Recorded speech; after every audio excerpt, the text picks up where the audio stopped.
Kemi Talks Trump. I'm Dr. Kemi for Kemi Talks Media.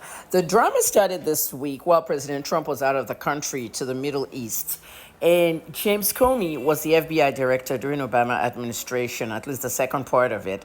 And President Trump fired him in 2017 when he became president. Now, personally, for me as a journalist, even though I'm retired, I'm just going to say that it was tasteless. It was tasteless because Mr. Comey generated a conversation that shouldn't be. Why? Because Trump was outside the country in the Middle East, a very sensitive part of the world. So Mr. Trump made a claim that Comey was suggesting that he should be assassinated. And see, that kind of stuff can actually cause like copycat crimes, and it can actually instigate bad people along that trip to the Middle East to try anything. So I feel that Comey chose a bad time. So all the backlash started, all the world news, James Comey, Trump says ex-FBI director Seychelles post meant assassination. Now, FBI Director Kash Patel, who took the reins of the FBI in Trump's second administration, now said we're aware of the social media post by former FBI Director James Comey directed at President Trump. We are in communication with the Secret Service and Director Curran. Primary jurisdiction is with the Secret Service on these matters, and we, the FBI, will provide all necessary support. So now the war starts. Kash Patel is in there. Everyone wants to protect President Trump, and they should. Secretary Noam came. Christie says today federal agents from the Secret Service interviewed disgraced former FBI director. I'm trying to laugh, and I'm trying not to. Okay, disgraced former FBI Director Comey regarding a social media post calling for the assassination of President Trump. I will continue to take all measures necessary to ensure the protection of President of the United States, Trump. This is an ongoing investigation. Now, the minute that Secretary Noam got into it, Christie's not having it. She is not having it. Okay, so here's where it now gets dirty. Stephen Miller is the White House Deputy Chief of Staff for Policy and Homeland Security Advisor for President Trump in both administrations, 45 and 47. He now wrote, as the former FBI director and key leader of the deep state, Comey's call for assassination while the president is abroad, no less, is a chilling escalation of the war against our democracy by a faction committed to its destruction. Now, that is a mouthful right there. Remember I said something about being outside the country? Being abroad, you shouldn't be starting this kind of drama because he's in a sensitive part of the world, the Middle East. Okay, so next thing you know, Keith Olbermann of NBC News.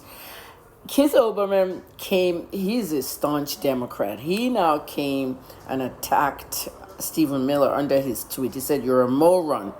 Basically showing what Jack Poso posted in 2022, 8646. Okay, and Poso is a Republican. So 8646 might mean remove 46, remove Biden, something of the sort. But everybody's trolling everybody. Now, Ed Krasenstein. The Krasenstein brothers are famous on Twitter. To me, I call them Twitter influencers. They do crypto, AI, and all kinds of stuff, but they have really, really viral tweets.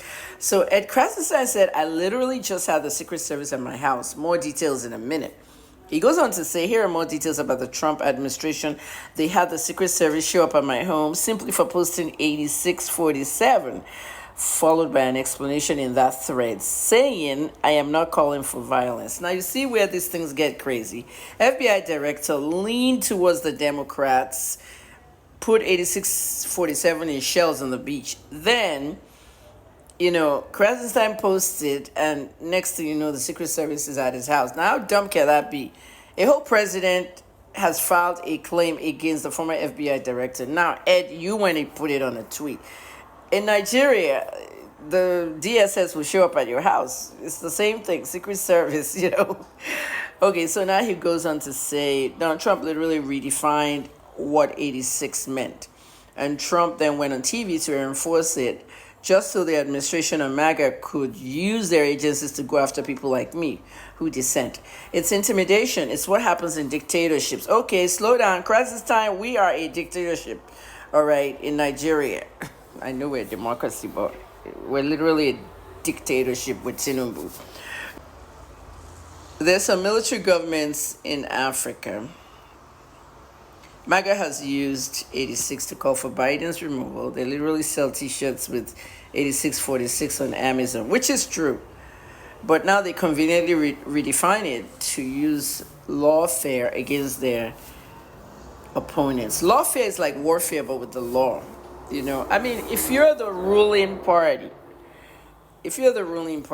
and you have authority to do anything you want, okay, at the end of the day, it's like it's been redefined, all right, but that 86, 8 is usually the width of a grave, okay, 6 is the depth, okay, 6 feet under, deep, 8 feet wide. So 86 is like removal, murder, kill, all that stuff. Anyway, everyone should just keep quiet. Comey came back and posted on his Instagram and said, I posted earlier a picture of some shells I saw today on the beach walk, which I assumed were a political message. I didn't realize some folks associate those numbers with violence. It never occurred to me, but I oppose violence of any kind, so I took the post down.